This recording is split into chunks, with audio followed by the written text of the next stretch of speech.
I mean, like if I put that on, they look at me and say, "Really?" I would love Where? to see it. Yeah, Jerry would, but I'm not sure anybody else would, right? That's One the key. episode on the show, and then both That's come right. on There with you the are. we'll both be out with the Creator T-shirt. That's right, exactly. All right, let's do this. Uh, We're gonna be stylish today. yeah. Well, it's better than that other T-shirt that you got for Christmas. Remember that I think Michael gave you, right? Who is that guy? Oh, From Dark Justice Side. League, Dark Very- Side, yeah. We we're wear into that. Justice I'm League. not Well, sure yeah, Jerry. we can't I'm be not sure wearing Jerry that. lives on the Let Us Go on the show. Yeah, it's too like, Dark side. This isn't PG. Today, Manana has to be a PG show. Quiet on the set.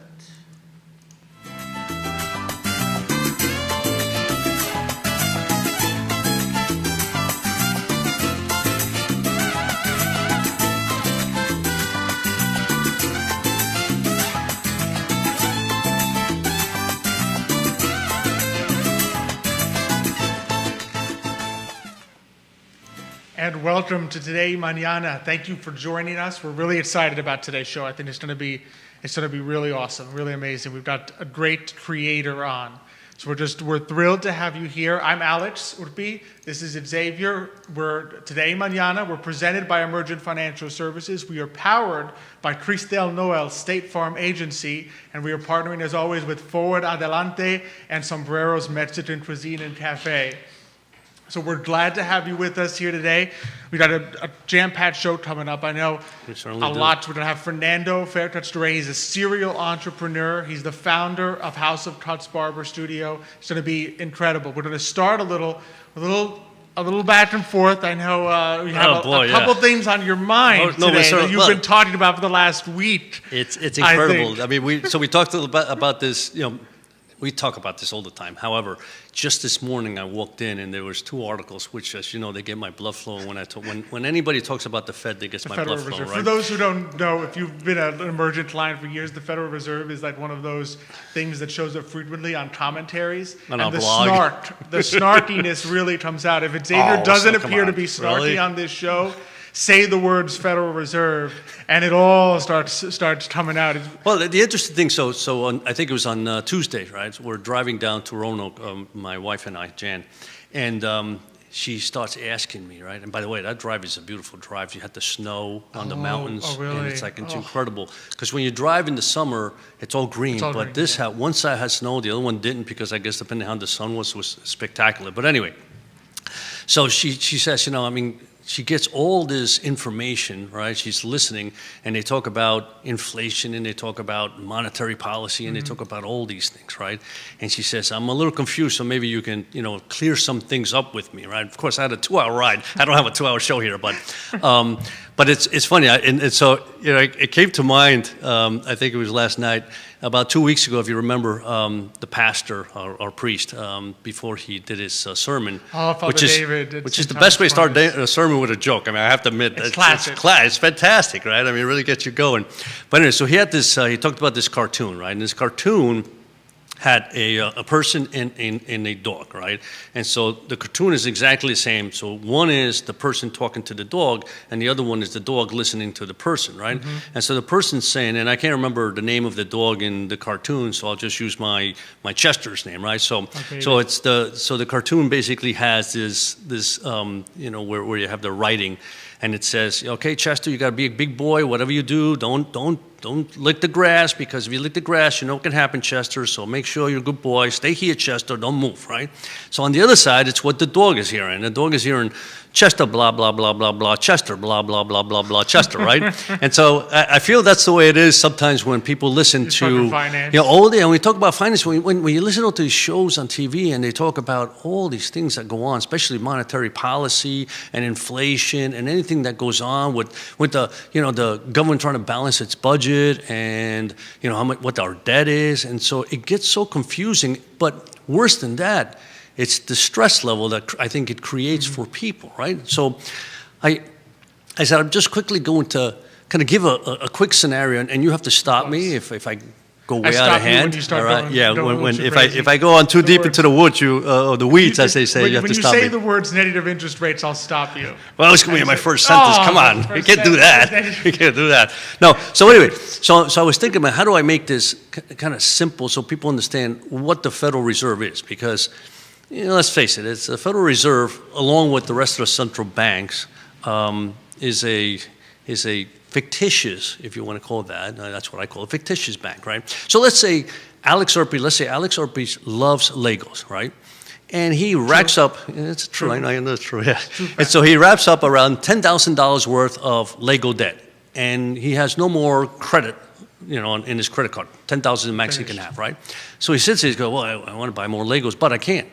So what does Alex do? He takes his Legos and builds this little bank on the side, right? And he has that bank, right, say, okay, I'm going to have that bank send money to my account on my real bank, right? So then you get that money and you pay off your credit card, right? Easy. 0%. Done, right? So in essence, you sit here and go, wait a minute. So basically the Federal Reserve creates money out of midair. And in the old days, it literally printed money. Today, we're much more advanced, so they have to add little zeros. They just push. No, they to just the have to end. push a little button on the computer. Boom, done. And they send money to all the banks, right? So the issue is when you think about what the Federal Reserve is doing, is that in order for them to do that, what they do is they go out and they buy all the debt that they can from the U.S. government, right? So when you consider that, I mean, how does a government? I mean, balancing budgets. You and I have to balance our budget. We can't, we can't spend more than we earn. We can certainly borrow, but eventually Eventually comes. you get hit with the 60% Absolutely. credit card. I mean, interest sooner or rate. later It's you over. have to pay your debt. Cities are in the same boat. Counties are in the same boat. States are in the same boat. Federal government, don't have to, right? Why? Because they can issue bonds, right?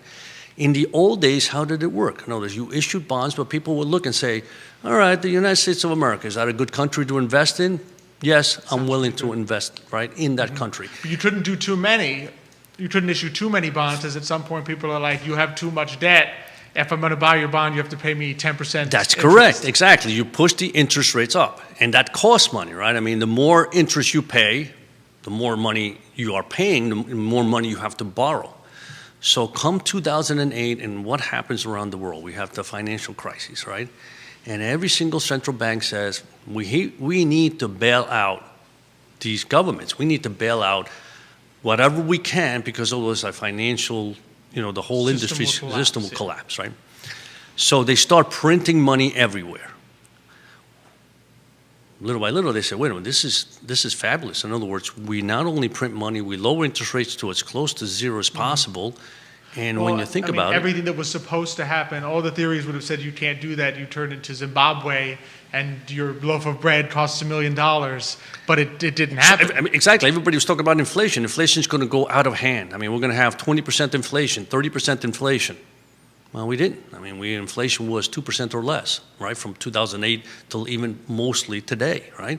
So the question is, well, why is that happening? And two, so you have a Federal Reserve. Are they part of the U.S. government? No, they're independent. They're not part. Totally so when you look at different. the U.S. debt, you don't see anything. I mean, the Federal Reserve doesn't show up there. And I want to give people this picture. And I know when we talk trillions, it's like unbelievable, right? But the size of the U.S. economy is $20 trillion. Huge, the biggest in the world, right? That's why we're the best, right? It's a huge economy, fantastic. All the banks, all the central banks around the world have raised over $24 trillion, created out of midair. So you think about it. They've, out of nothing, I mean, we produce things to create the 20 trillion. I mean, people work, people produce this show, right? Start Produces, businesses. right? Exactly, start businesses. They created $24 trillion out of midair. That's the size of the U.S. economy. So where did all that money go, right? Bonds are at zero. All that money goes to banks. So you tell me, you know the answer to this, What right? did the banks do with the- So what did the banks do with this? Let's see, if I'm a bank and I got a bunch of money, but I don't want to lend to people, I think I'd buy stocks. There you are. I don't know, Stocks. that's what I would do if I was a bank. So there's the inflation right there, right? I mean, if you're looking for inflation, the concept of inflation is that if that little bank, right, that Alex created our Legos keeps giving Alex money. He's going out there and buying Legos like crazy. Yeah. If, 10 million people like Alex do the same thing, they create their own little bank, and what happens? And Lego's trying to produce, and it says, wait a minute, I can't keep up with demand. I have to raise the price, right, of the Legos. Boom, inflation, right? What happens is, in 2008, when people got their money, right, they paid off their debt. They didn't go out and buy more things. So the bank had all this money, and businesses weren't knocking on the door of the Fed and at the door of their banks and saying, "I need to borrow because I'm starting a business." Well, the banks probably also didn't want to at that point in time. For the banks, it was the best deal because you remember they're leveraged at least 7 times, right? So they can take free money from the Fed because the money's free at this point. It's costing them zero, right? And invest it. That's a great deal, right? So that's where the inflation went. So when people talk today about what is going on, right? First and foremost, at least in my opinion, we're never, I shouldn't say we're never. Never say never. In my lifetime, I think I can say, in my lifetime, I'm never going to see interest rates higher than they are today. It's just not going to happen. Why? We've got they're thinking about issuing another $1.4 trillion. Right? COVID stimulus. Of the COVID stimulus. Mm-hmm. Where's that money going to come from? They have to issue debt. They have to print it. Right? They have to print it.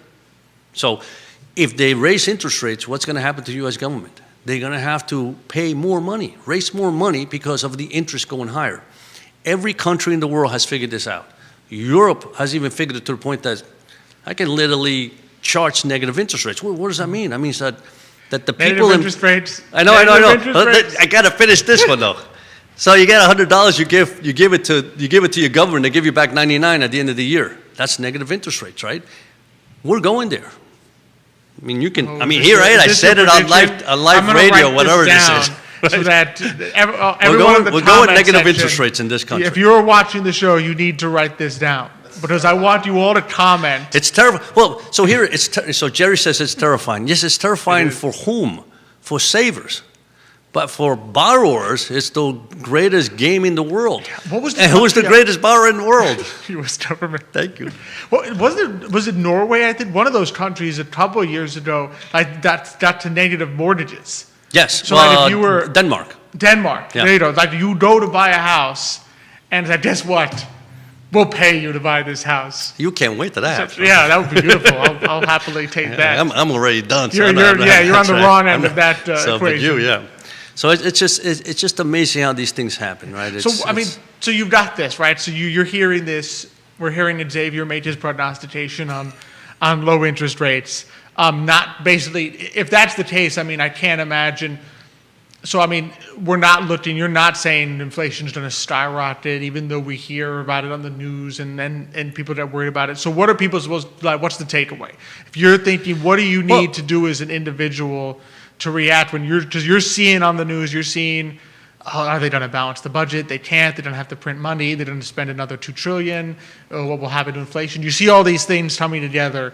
What are you supposed to think about it in terms of how it affects you as an individual? That apart from the negative mortgage rates. So the issue here is not that I have a crystal ball, right? I don't have a crystal ball as to what's going to happen to inflation. And I think most people... they go to the store, you go to the grocery store, whatever, and last week the milk was, $3.50, and today it's $3.99. That's inflation. That's a huge rise in the price of milk, mm-hmm. right? The issue is that technology keeps many other prices down. And so, today, and this is what I was talking today, Powell said, that was yesterday or today, Powell said that inflation is not a concern, that, him and his fellow Fed members realize that inflation is pretty much still around 2%, and if it goes a little higher, it's not a big deal, right? So my feeling is I don't think we're going to see runaway inflation, and it's because in order to see runaway inflation, you have to have an economy that's running at full blast and it wants to expand. And I don't think, post-COVID, we're not there yet. We're not there yet now, and from everything we read, it's going to take a little longer than I think most of us would have liked to see happen. So I don't see inflation being an issue. What does that mean for an investor? For an investor, again, it always depends on what your goals are, what your needs are. Whether you're a retiree, there are ways to create more income in your portfolio for people like yourself, I mean, obviously you want a lot of growth, right? You want to be aggressive in the market and make as much money as possible. And so, it depends on the person. But I guess what I'm trying to say is you have to take everything you hear on television or read with a grain of salt. You can't get nervous. And sometimes maybe the best thing is just get the volume to zero or shut the TV down completely or the radio down, right? And then just take a step back because there are always those that think the world is ending tomorrow. And then there are always those that think that the world's never, going bad, right? So we're somewhere in the middle, I'm sure. I feel like my philosophy for individuals, I think you should kind of boil it down to, for those who've watched, if you've watched It's a Wonderful Life with Jimmy Stewart, there's the great scene where it's the bank run on the bank, and Jimmy Stewart is trying to convince everyone not to panic. And he goes to them, and Mr. Potter, of course, is the nasty little guy with his fingers and everything. He buys up the bank, he's taking over the town, and Jimmy Stewart's like, Potter's not selling, Potter's buying. Why? Because we're panicking and he's not. Exactly. Right? And so the key is don't be the panicking person. Yeah. You don't want to be Mr. Potter either, but be Jimmy Stewart. He is calm, but he knows what he's doing. He's trying to just save for the future. He's trying to be ready for what comes, right? Knowing that he has what he needs for his family, if things go south. And that's what's important. I mean, the important is to understand that preparedness is the most important thing. And so I was reading literally this morning. It's funny how you read things sometimes. So this was from San Agustin, right, from the book that you gave me. And he said that, we all have flaws, right? And so he gave an example of, there's a little boat, and the little boat has a little hole, right? And if you don't take care of that boat, then of course, eventually it's going to sink. And so, the bottom line is that, yes, we all make little mistakes, right? And the key is to focus on what we've done or the mistake that we have in front of us and try to fix it, try to see how else we can manage that mistake and make it into something positive. And I think with regard to, like small businesses is an area that I think is so critical, right? And we talked about, the Super Bowl the other day. I mean, you and I were talking about the end of the first half. Yes, we just said, you haven't played very well. You're at that point, I forget if they were losing 10-7 or 13-7. I can't remember. Or 14-7. I think it was 14-7. 14. Yeah, 14-6. 14-6. Okay. 14-6. And, instead of just letting the clock run out, going into halftime and say, okay, what are they doing to us that we can't score any points, and how do we fix it? They give Tom Brady give Tom Brady a chance and, almost put the game on. Well, obviously, now we know they put the game on ahead, right? Know. So there's a mistake, right, that he made. And they weren't able to overcome that, right? So I think of small businesses, and small businesses are a lot of times in that category because they have a dream, and their dream is their business. And so they start their business, and all they can think about is, how do I make my business grow? How do I expand it? What is it that I have to do? That's your passion. Exactly. And so they think about advertising, they think about operational costs, they think about products. And the one thing they don't think about is mañana, right? In other words, what happens, when the time comes where, the business is good, but I'm ready to fold it, right? And I remember reading an article that said about 34% of small business owners don't know if they can retire when they're 65. Wow. Right? And that's a sad statement because... Yeah, which is sad because that their businesses must be valuable. They are. So if they don't know if they can retire at 65 and you own a small business, what the real issue is that your money, your value, your assets are tied up in the business. And it's not easy always to access when you hit 65. It's not like you can turn 65 and say, okay, good, now let me take money out of 30% of my business's value. Well, it doesn't work that way. And you talk about that all the time, the capital. there's two types of capital. There's the personal capital and the company capital. But also you have to create something that you have some capital so that when the time comes, you already have something. You have to be able to transfer little by little over time some of your business's capital into personal capital, into your own bucket, so to speak. Right? Because it gives you the flexibility at the end. If your children want to inherit the business, now you don't have to sell it. You've transferred capital from the business to yourself over time by saving it, by opening up. There's so many vehicles. They all have acronym names: SEP IRA, Simple IRA, Traditional IRA, Roth IRA, 401k. There's so many acronyms, but they all really mean the same thing, which is transferring capital from your business to a savings account of some kind. And it's there so that you don't run into that scenario. Because let's face it, I mean, even if you don't have kids that want to inherit your business, you get to the point where you're 65, now you need to somehow sell off a piece because you haven't saved anything. Well, if you go to sell your business, the guy on the other end is sitting there saying he needs to sell because he's going to retire. Is he going to offer you 100% on the dollar? No, he's going to be Mr. Potter and say, I'll offer you 50 cents on the dollar. That's right, exactly. For your business, right? It's going to work that way. But if he's sitting there saying, well, this guy doesn't need to retire, he has a nest egg, maybe you don't have to rush. It's like you always talk about like the car dealership, right? Whenever you go and you don't actually need the car, that's the best deal. Is when you get the best deal. Absolutely. So it works the same that when you don't actually need to sell your business, you probably get the best deal for your business. Because the moment the guy on the other end knows, oh, he needs to sell, he needs the fund, he needs to transfer this capital to himself, he's gonna go Mr. Potter on you. Oh, that's right. And the other thing is something that I love to do is save on taxes, right? So in other words, you're creating a pot there, but you're also saving on taxes every time you do that. And I mean, let's face it, I mean, one, nobody likes to pay taxes. We recognize it's a necessary evil. That's what they say. But in addition to that, taxes are going up. I mean, there's just no doubt about it. We can't stay at these tax levels considering everything that we're doing with regard to all this money that's floating around. With this level of debt, your money is going to go two ways.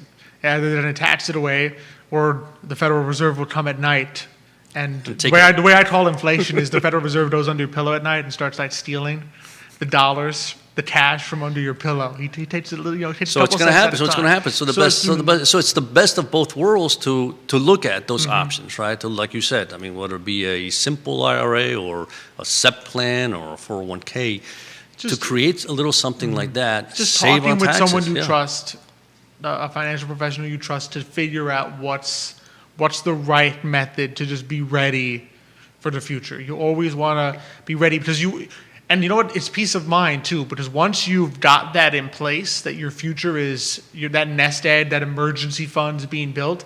Well, now you don't have to worry about that. That your entire focus then becomes, what's my passion? What's my business? How do I grow it? Because you know a piece of that growth is now going to protect you on the 65-plus-year-old end. Exactly. Right? It protects future you. Exactly. So that current you can just be like, okay, what do I want to do today? What do I want to do to grow my business, to do what I love today, and not have to worry about the future? And that's, I mean, and so those are, when we talk about little mistakes, in one's life, those are the little things that sometimes you say, wow, I wish I would have, or could have done something. And so it's just important to sit back, and I always say as a business, you have lofty goals sometimes, right? You may have a 5-year plan.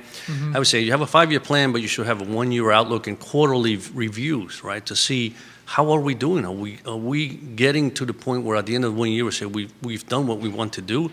And part of that is, again, looking at every piece of your business, the future of that business, and your future. How that works. Because when you work for another company, it's easy. But when you work for your own business, it's a whole different. There's just more to think about. Absolutely. Man, I'll never forget the first day. We were talking about with Christelle Noel last week that, the first day I start, I think you may even have been in the Spanish segment. So for those of you watching in English, you're going to get like a taste of what we talked about in Spanish last week, like a sneak preview. But we were just saying how when I started my business in economic research years ago, before I was started in emergent financial services, I sat down first day, I'm like, okay, research, ready to go. And then I'm like, no, wait, I have no website, I have no SEC license, I don't have a city license, I don't have I need to do other things as the business owner that affect my business but aren't necessarily the day-to-day operation of it. Correct, yeah. So you work on those, you think about mañana. It's always about, we've got the today. Exactly. And you think, the mañana. what do I need to do today, and how do I prepare for the How mañana? do I translate my passion into the future? Yeah. And we have a great business, right? We have a entrepreneur. true entrepreneur, a passionate guy here that's going to come on in a moment. He's a serial entrepreneur. He's the founder of the House of Tots. He is Fernando Dare. Welcome to Today Mañana. And we have. Hey, how you doing? I'm doing well. How about you? Can you hear me fine? I can hear you fine. I hear you You're perfectly gonna see well. me, and Xavier can hear you. So we're It should be. sharing. I know it should be the other way, but what can we do, Fernando? You know. All right, what's going on? My bad. I had some notifications pop up on my computer I didn't know how to get rid of. No, you are good. How are you doing today? I'm doing well. How about yourself? We are doing well. I just want to start off with congratulations that you are a new father. What is that like with little Fernando Dare El Tercero? Thank you, man. You know, I'm a father now. You know, I just had my son 6 weeks ago. Fernando Garay III. I want to show a lot of love to my beautiful lady, Kendall, for, you know, going through 9 months of pregnancy, you know, for us and our family and going through, you know, delivering life. You know, she created the ultimate creation, which is life, which is something a man would never be able to do. So, you know, I want to send a lot of love to her for that. Absolutely. Yeah, we agree here. 100%. Man, so how are things going for you? I noticed you're in a business that in terms of like being like personal services that sometimes with the pandemic, I know a lot of some that had to close at the beginning, and there's definitely some challenges. What are some of the things that you did? I've always wondered, like in personal services, because as an example, like for us, we're able to we do Zoom meetings with people. And we do phone calls because we're talking with them. But when you're actually, you know, creating and doing something, I mean, you do masterpieces with people's hair, I have to say. It's just incredible. Appreciate it. But how did you, like, approach some of the challenges in a pandemic time when, like, you have all these close contact rules and everything? Is there anything that you've learned that's really helped and transformed your business? So, you know, the first thing, with the pandemic first starting off, there was a mandatory shutdown for businesses like mine, and other industries that are similar, where we had to be shut down for a 2-month period. So automatically, the entrepreneur side of me was like, okay, the first thing I need to do is be able to recreate and rebrand myself and just do something outside of what I'm used to doing on a day-to-day basis, because I can't do it inside of my, you know, brick and mortar location, right? Absolutely. So the first thing I did was find a way to get moving. You know what I mean? Find a way to get myself busy, because essentially, you know, the world paused for us, for people like me in my industry. Right. The world paused for us, right, for 2 whole months. We didn't know when we were coming back. So the first thing in my first instinct was, all right, it's time to get to work. It's time to get the wheel rolling, right? So where do you roll? I mean, the thing you do, you said you can't do it anymore. So where do you roll that wheel to? So the first thing I did is I immediately went to another friend of mine who has a business, Wheels on Wheels LLC. He's a mechanic. He does moving jobs. He does a bunch of like labor work. And I was like, okay, I know that you're starting off your business. I know how to run a business. Let me help you run your business, and if you're winning, I know I'll be winning as well, right? Nice. So I immediately got I started doing some dirty work. I had got on the ground, got under some cars. He was teaching me how to work on some cars. I was learning new skills, and it was a great experience of just being outside of the norm, but I was still doing something. Mm-hmm. You know what I mean? And I was learning. So those first few weeks when I was working with him, I was like, okay, the biggest asset that I have right now in the world where I can't do what I'm not used to doing is the ability to learn skills. Right. Because I've done it before. And that's what I'm currently doing right now, is the ability to learn skills, right? So I'm like, okay, what are we doing from here? So I learned a little bit about working on cars and stuff like that. And I was like, okay, let me learn how to invest in the market. That's a skill set in itself, right? Yep. Well, that's a very difficult skill set, though. It's a difficult skill set, but it's a skill set that can be learned, and that people like us retail investors, we have access to now. You know what I mean? Exactly. So it's definitely attainable to learn that skill. It takes a lot of time, but you're able to do it, right? So that's something I really wanted to learn. I really tapped into the skill of marketing, how to rebrand, how to brand myself. What are things I could do outside of just a haircut that could really, boost my brand? And to me, those are all skill sets. You know what I mean? There's no talent behind any of that. That's all stuff that you have to learn. Absolutely. So anything that you have to learn is considered a skill set. So, I just took my ability to learn, put that to use. I made these shirts, these creator shirts. Which I love. I had took the C from the House of Cuts logo, and I made the word creator. So a creator is, by definition, is somebody or someone that brings something into existence. Mm-hmm. So, automatically I'm like, that's what I am. I bring things into existence. I want to be able to do this. I want to be able to do that. Yeah, visions, images. I have the ability to bring those things to life, essentially. Yeah. So, I mean, you mentioned branding. So, and I just got to say, we were joking before. I don't know if you were watching at the really beginning. One of these days, we got to get Xavier in one of those creator shirts on the show. We got to have him. We got a bet going on here, like how good he's going to look. He's doubtful, but we all think, Jerry and I think he can look good. I don't think I've ever seen him in a T-shirt, but I think he'll look all right. Well, you got to come when I'm working in the garden. I got a T-shirt. There we go. When he's at home, he pulls out some of those old T-shirts.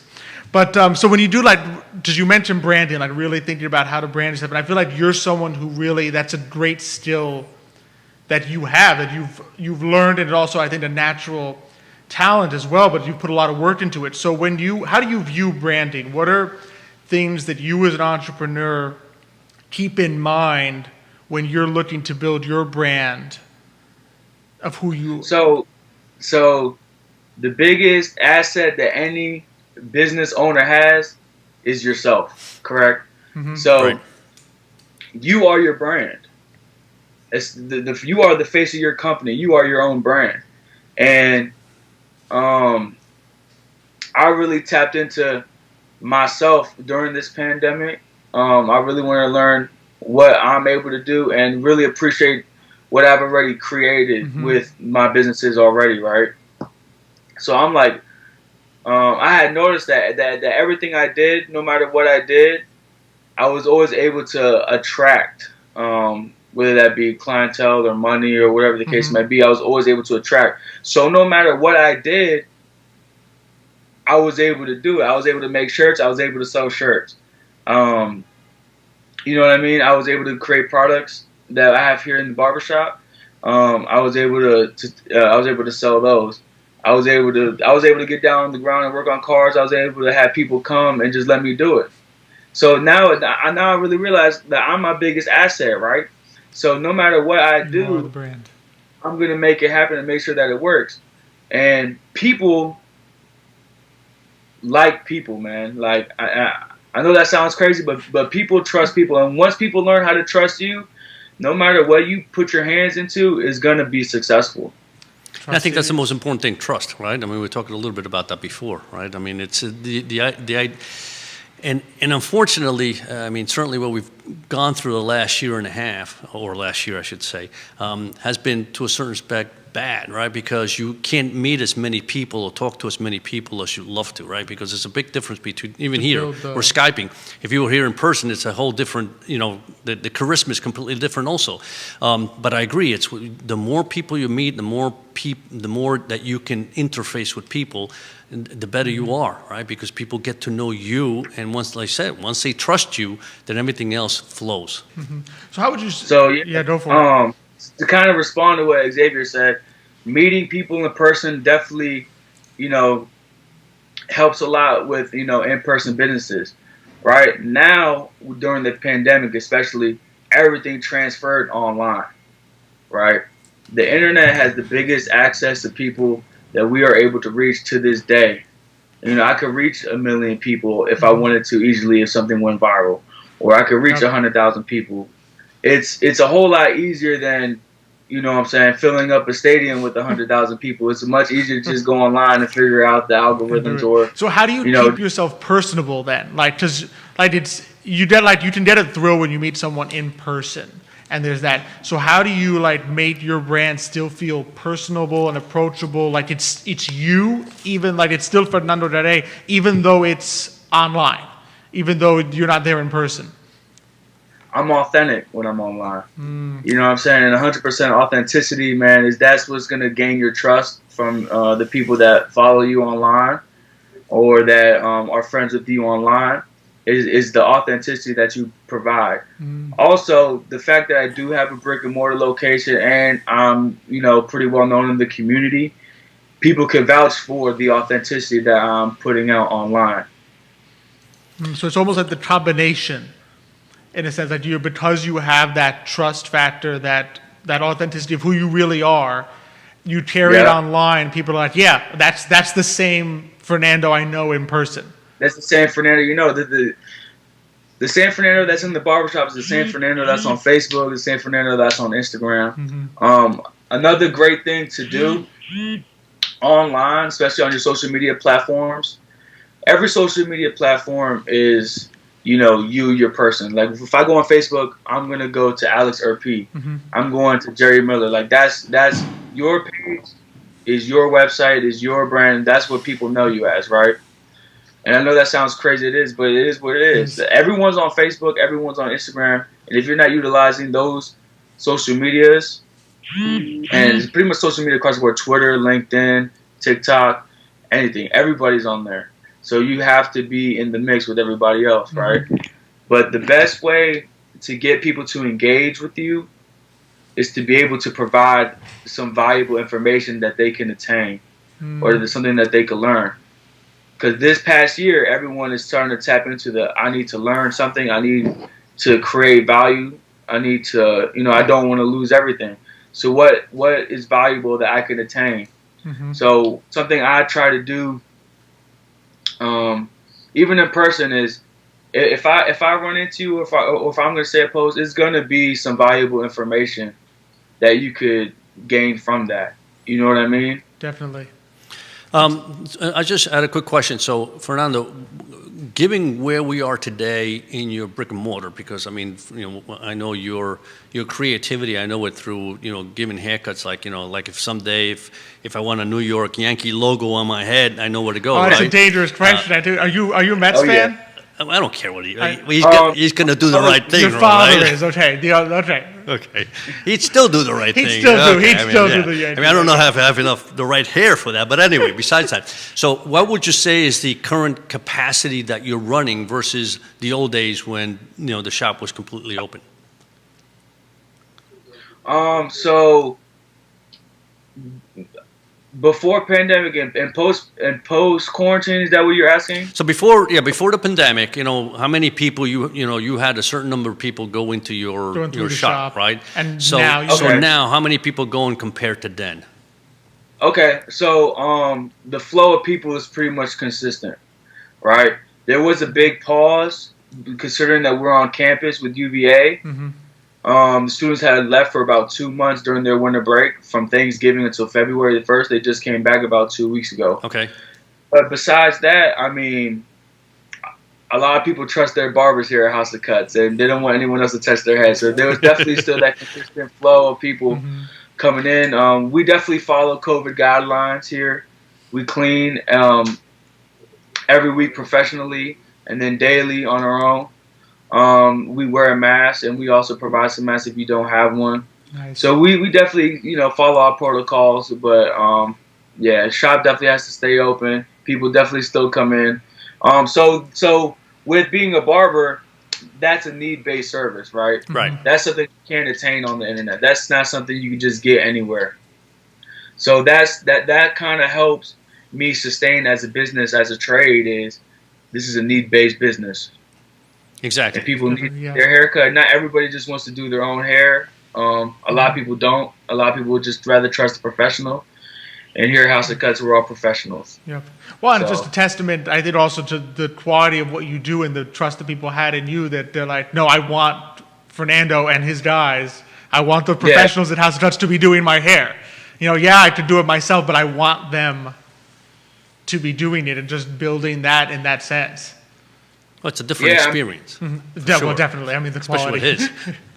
It's a very different experience. Yeah, we had built an atmosphere here. You know, we built a community center here inside these small 4 walls.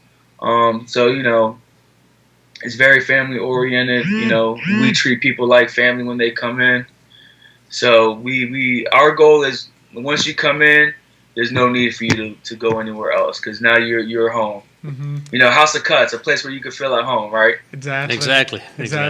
Yeah, and I mean, and that just I think resonates with a lot of people, and just the way you treat them like family, the way you treat your customers, the way like you interact with the community. Because I know you're a guy who loves to give back. I'm always seeing ways that you're passionate about mentoring others, sharing the knowledge that you've learned with others, and so I know a lot of times there's sort of this mentality, I think, that was around that, you know, you build your business first, and then when you retire, you start giving back. It's like, oh yeah, okay, now I'm done building my business. But I feel like you're one of those young, I remember when you were on 525 in the Ford Adelante magazine, one of those people that sort of reverses that, and really like you're giving back even now and being involved with the community. So what are your thoughts on giving back, even though it's so early in your career, and do you see yourself as like a mentor? So I mean, so in my industry, being a barber, giving back for me is just more time equity than anything. I don't have to give up product. I don't really have to give up anything else but just my time, which is valuable. So you know, which is very true. You know, not every business has that labor equity, you know what I mean? They have products, they have other things that they can't just give away, or else they would lose, you know, equity in their business, right? You can't give away all the time. So I've definitely gave some of my time back to the community for sure. Now what I really try to tap into is what valuable information can I give to the general public. Valuable information is amazing because it's free. It's fast, and you know it's up to the other person if they want to receive it or not, right? If they want to use it or not, also, yeah, exactly. That's perfectly so said. Like now, what I do, so even inside the shop, the way I give back is I personally feel like you should leave my shop with some kind of valuable information that will make you better or that could help you move further along in what your goals are. I'm super big into that. You know, the last week I was able to sign 3 people up with the Robinhood stock portfolio. They were able to sign up. I helped them, you know, do that. I'm by no means a financial advisor. I would say that now. I'm not a financial advisor. I'm not a financial expert. But with the little knowledge that you have, I do try to help as many people as I can. Right? If someone has ideas about what businesses they want to start up, how do they go about it? I'm more than willing to give my input in, and you know, hope that they leave my business with some valuable information. That's the biggest way of giving back. Is if you teach a man how to fish, you know, so he'll eat forever. But if you give a man a fish one time, he'll eat for the day. It's beautifully said. Yeah, we love that one. Yeah, we love that one. Absolutely. My dad's been telling me that one since I was 2 years old, I think. So maybe 2 years old, you know, but still so true, so true. So I gotta ask, when I asked for your title, you gave me serial entrepreneur, which I love, by the way. But serial means you're always on to the new thing. You've got all these ideas. So what's new in the pipeline for serial entrepreneur Fernando DeRay? Okay, so you know we have House of Cuts Barber Studio. That's the first original. That's the very first business that I started. So from there, I've been able to branch off, and I'm about to launch a new business, which is the Creator Booking app. So what that is, it's an online platform for appointment-based businesses. It was an online booking platform for appointment-based businesses in personal service. Whether you're a barbershop, a hair salon, tattoo parlor, nail salon, wax center, so on and so forth, right? So we're actually in the process right now. I've been working on it since last May, and it's February now, so it's definitely been almost. Yeah, so it's definitely been almost about a year, and we're actually in the process of App Store review with Apple and Google Play. And we submitted last night actually to the App Store, so they're in review right now. We're hoping to launch. Um, we're hoping to do a soft launch this weekend, hopefully either today or tomorrow. Awesome. And we're gonna start here at House of Cuts using this and using House of Cuts as the first example of how the app actually works and runs. So that's what I've been working on. It's going to be available on iTunes and Google Play, or Apple App Store and Google Play. Also, there's a web app, so you could just go on your browser, do it through there. Also on your laptop, computer. And is it just Charlottesville, or are we talking? What's the area? What's the scope? We're talking pretty much anywhere around the world, man. Wow. So if you're a business in China, India, or wherever, whatever countries that allow, Apple downloads, definitely it's available. Wow. So you get on there as a small business owner. Any cost, or you could just sign up for people to get on there? So it's marketed towards the shop owner, right? So let's say House of Cuts has a profile, and I have about 4 guys that work with me right now. Well, there's 5 of us in total if you want to include myself, right? So there's different packages that are available. There's the individual package that goes for $29.99. There's one shop 5 specialist package which goes for $49.99. And so on and so forth. So the bigger the bigger your business is, and the bigger, the more people you have working for you, or independent contractors that work inside of your business, the bigger the packages get, all the way up to an unlimited package, the Diamond Creator package, which is $149.99, and that's if you have a franchise business. You can control all of your franchises right there on one app. All the independent contractors that work under you right there through the one profile. So that's pretty cool, right there. That's awesome. And then people just go on and book through the app. So yes, so all the guys that work in my shop, or that work under a shop, will be able to access their profiles for free, and they'll have their own personal schedules on there that they could access and gain clients through the shop's profile that they're under. That's going to be huge. I think amazing. Especially that'll be really helpful in this environment and in Charlottesville too. Just thinking locally. Yeah, and another feature that's on there, if you're an independent contractor or just a person looking for work that is licensed for personal service, you can find different businesses that are in your area, and you can submit your resume to any business that's right there in your area. So job seeking and booking all in one app. Yes, sir. That is awesome. That is sweet. Yeah, and they'll be able to do that. Yeah, go for it. What happened? Oh, go for it. Xavier was just jumping in that he thinks it's an excellent idea. He's giving you some creds there. Oh yeah, no, go ahead, Xavier. Yeah, that was pretty much it. Yeah, but that's awesome. One last thing I did want to say. So, your family, I've known your grandma, Olga Morris, the founder of Forward Adelante, for years now. And I just realized there's an amazing entrepreneurial vein. I mean, she has it. Your mom and dad have it. Your sister Lily is singer-songwriter here in Charlottesville. Your sister Anna, I think she was on Let's Make a Deal. So she's already, I give it 2 years before everyone in San Diego knows who she is. So, I mean, how do you feel, growing up, was there always a sense of that entrepreneurship instilled in you? Or were there any lessons that you had growing up in your family that really you think helped make you the entrepreneur that you are today? Yeah, so my grandma, Olga, when she first started the Forward Adelante magazines here, I think we're talking about 10 years ago, right? Maybe 12 years ago. Yeah, I used to be her road dog, right? So, and one thing she really made me do was really step out of my comfort zone at a really young age. She would make me go into different locations, different businesses, and ask the managers or owners if we could place these magazines inside of their store, right? So she would take me to shopping centers, and she'd be like, okay, go into these 5 different businesses and ask them if you could do this. And she really pushed me out of my comfort zone. And I would go in by myself.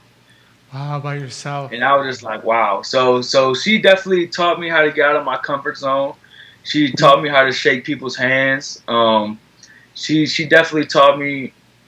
She was a great example of an entrepreneur, right? She did real estate. She did Ford Adelante, which is the Latino magazine. And so I always had that, I always had her to look up to. So she always would give me gems. And one of her biggest things was don't do anything that you do not want to do. You know what I'm saying? Stay true to yourself. Be authentic to yourself. Don't chase the money, because if you chase the money, it's going to run from you. You know what I'm saying? You want to attract it. That's a good line. Yeah, you want to attract it. You know what I'm saying? If you attract money, it's just going to come to you. If you're chasing after it, it's going to run from you. Oh, man, we need to... Judah, I know Jerry's always telling you to do sizzle reel. We got to sizzle reel this one. And that also ties back into you being your brand, right? Once you are your own brand, you attract what comes to you. Absolutely. Man, Fernando, this has been just so incredible. I feel like you're a gold mine of just great spirit, great inspiration, great passion. It's been tremendous inspiration for folks that are young like you. Yeah, I mean, definitely. everything you've done and what you created just in the last year. I mean, you didn't stop and sit back and say, I guess I just have to wait and collect my PPP or whatever else people were collecting, and wait until everything opens up again. You went out there and did other things, and as you said, you learned, right? You realize that you have the ability to learn other talents. I mean, yourself, you're already talented, but expand on those talents. Yeah, fabulous. But thank you so much for coming on. It's been a real pleasure. We got to have you again. All righty. I'm definitely glad to come on whenever. Just send the invite, and I appreciate the love and the spotlight, man. I sure do appreciate it. Absolutely, you got it. Take care, Thank Fernando. Thank you. All right, you guys. Thank you again. So incredible. Yeah, that was fun. That was fun. I was getting into that for sure. That was. It's again, it's the spirit, right? The entrepreneurial spirit is just amazing, and you meet different people that just have it in different ways. Yeah. But again, you can see that everybody has a certain amount of I guess that goal or dream. And to be able to pursue that, it's not always easy, but you stay on top of it, and that's a great line from Olga. Really, it's you don't chase. No, you don't start a business because you think it's going to make you money. You start a business because you love it, and money will come towards you. Yeah. That's just a great line. The attraction line. We need to put that Absolutely. everywhere. If you chase the money, it runs from you. If you attract the money, it comes Exactly. to you. It's so true. Yeah. If you do what you love to do, right, and that comes across, people come to you, right? That's just the way it works. Absolutely, yeah. It's definitely we're going to definitely have him back. Yeah, we will. There's so much to learn, there. So I know before we definitely have some amazing information. I know you've been on top of this, just incredible. There's so much going on in terms of resources that are coming out, because I know, especially, there's so many passionate entrepreneurs in the community, restaurateurs, so forth, that are definitely struggling right now, and they're trying to pivot. They're trying to learn new things, like Fernando's saying. But there's also, I think, there's definitely some resources, I think, to help them out. So we're going to share a couple of those. I know you've got a few. I've got a few. Exactly. We're going to do it in English and Spanish. So we'll have both languages. So we might repeat ourselves, but if you only speak one of the two, the Latinos will know. Well, unfortunately, you'll have to live with sitting through both. But if you don't speak Spanish, you'll be all right. You only have to hear it once. So I know you've got. What do you have for us? Well, no. So the important thing is, as like Fernando said, in his case, it's working out well, but not everybody. If you look at, you look at places. Like you look at New York, they're just starting up opening restaurants, right? You look at restaurants aren't here; they're not at full capacity, so they're still struggling. There's a lot of businesses that are still struggling. Absolutely. And so all I want to remind people is that, remember, there's the new PPP. Right, second round. The second round, and it works in two ways. One is if you already received one, right, that doesn't mean that you're locked out. You can still apply for the second one. The best way to do that is really to go back to the person that you received the first one, because they have your information. There are some I believe some forms that have to be filled out through the SBA. So the important thing is to make sure you have all the paperwork. Go to the bank you already had that with and show them that your business is still struggling. And if you show that your business continues to struggle compared to what it was in 2019, for example, right? Because 2020 is over.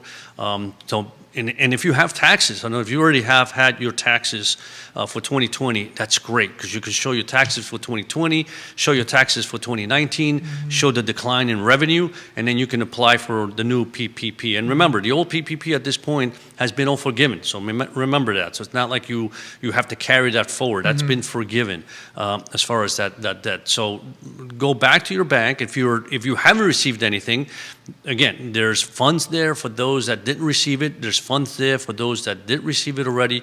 But the important thing is it's alive and well. It ends in March 31st, so you really have to go out there now and pursue it, go after it. And by all means, if you need any help, I'm sure there's lots of people help, and we're willing to help. So you can contact us, and anything we can do for you, we will. Absolutely. Yeah, I've a couple here. Definitely want people to know about Employee Retention Credit, IRS. We'll put some links out there for you. If you retained your employees last year, right, but you had a large cut in revenues, I think around 50%, you can get credit for the employees you retain in terms of the taxes that you would normally pay on those employees. So definitely look that up, get that information. Thank you to Johnny Ornelas, friend of the program, for sharing this with us. He's been huge on getting this information to us. We did some research. You definitely want to look into this. There's also DoorDash grant. DoorDash is partnering with Virginia Restaurant Lodging Travel Association. $3,500 grants they are giving out. That's still open. We'll share that link. Just search if you want to look it up before we even share it in the comment section. Search Virginia Restaurant Association DoorDash Relief Grant. We're going to share this now in Spanish. And then there was just one more. There was also the shuttered venue operator grant, and that's for essentially like if you're a musician or you own a theater, those are special grants for those type of people, and I'm sure those are the type of people might have gotten hurt even the most. So pursue that. We'll also provide a link for that, but that's an opportunity. And if you're a restaurant that used to have mariachi players, and because of that, let them know. Exactly. Let them know about these opportunities. So these are opportunities for them. Claro. Y vamos a compartirlo también. También en español. En español. Primero, Employee Retention Credit. Es un crédito. Si usted es un negocio que tenía que mantener sus empleados, podemos recibir crédito en los impuestos que normalmente pagan ustedes para los empleados. Entonces, se puede ver en el IRS, se llama Employee Retention Credit. Muchas gracias, muchísimas gracias a Johnny Ornelas, amigo del programa, por compartir esta información con nosotros para que nosotros podamos compartir con ustedes. Y también DoorDash Restaurant Relief Grant. Se puede buscar en línea. Vamos a compartir el link, la dirección también, pero es una beta, en combinación con DoorDash y Virginia Restaurant Lodging Travel Association. Es un beta de $3,500. Hay más de 100 oportunidades, más de 100 personas van a recibir $3,500 y es por restaurantes que han sufrido a causa de la pandemia. Es un recurso para ustedes. No, eso es muy importante. Y también para la gente que todavía se recuerda del PPP, de los préstamos, hay préstamos de nuevo, hay préstamos para gente que ya pudieron obtener el préstamo antes. Si necesitan más, lo pueden obtener. La mejor manera de hacerlo es de ir al banco o al lugar donde se lo prestaron, porque ellos ya tienen toda su información. Si han podido hacer los impuestos de 2020 y pueden indicar que lo que ganaron en 2020 es mucho menos que 2019, es importante. Y es para los restaurantes también. Para todos. Y negocios específicos. Eso sí, sientes, este tiempo. Sí, es para restaurantes, muchos negocios que necesitan ayuda. No importa qué clase de negocio es. Tienes que enseñar que sin duda no trabajaste, no pudiste trabajar como quisieras trabajar. Y si no pudiste obtener en el año pasado el PPP, también puedes probar de nuevo. Así que es importante. Si necesitan información, por favor, contáctenos a merchantfs.com o llámenos por teléfono. Estamos aquí abiertos para ayudarlos en cualquier manera que podemos ayudarlos. Sí, podemos ayudar. Y también, one more piece of information we definitely want to share with you. So, we're powered by Cristel Noel State Farm Agency. Cristel Noel, and Judah, maybe you could share this with us on the screen. You'll see it popping up as I talked about it here. Cristel Noel is partnering with Sombreros this coming Wednesday, February 17th. They're going to be giving away $5 coupons for customers that made an order to Sombreros from 10:30 a.m. to 12:30 p.m. So there is no reason. I mean, you should already be going to Sombreros for lunch if you're in Charlottesville because it's so delicious, the huaraches and the tamales. It's incredible. Their menu has expanded to even more incredible things than I thought were possible. I know. And they even have breakfast, huevos rancheros. They have, which I need to go have. So if you need to be going to Sombreros, but now if you go to Sombreros, next Wednesday from 10:30 to 12:30, Cristel Noel Agency will give you a $5 coupon. So there really is no excuse at this point that's right. not to go to Sombreros this coming Wednesday, February 17th, 10:30 to 12:30, $5 coupons. Thank you, Sombreros. Thank you, Cristel Noel State Farm Agency, one of the people powering Today y Mañana. And we want to say, yes, I mean, we always forget, but it's important. Yes. We want to thank two people, two very important people. One is Jerry, because he reached out to us last year, and he's been extremely influential and helpful. Anytime you see an improvement in Alex and I, it's all because of Jerry. It has nothing to do with our talent. And we also want to thank Judah, because every time I come in here, he's behind the scenes, and I tell Judah, I said, you make this so easy. Exactly. I look at all this equipment here and everything that goes on, that, the links go out. So Judah, you're a God gift. Thank you so much. Judah's the guy, like when we made the Chiefs mistake in the Super Bowl, he's got the little X rewind button on the Xbox controller. He's like, I'll fix this. Exactly. These guys may not know what they're doing, but I do. Absolutely. So thank you all. Thank you for joining us. Without you guys watching, there would be no Today show. Mañana. That's right. So thank you so much. We're thrilled. Next time, we are going to have on two great guests. We're going to have Johnny Ornelas, friend of the program, from Guadalajara. We're going to have on Fernando Tizon. He is the owner of Little Manila, which is coming to Dairy Market. Wow. Very soon. So awesome. Going to be an awesome show. That. Be sure to join us. Thank you so much once again for joining us. We hope you have a wonderful day. And until next time, hasta mañana.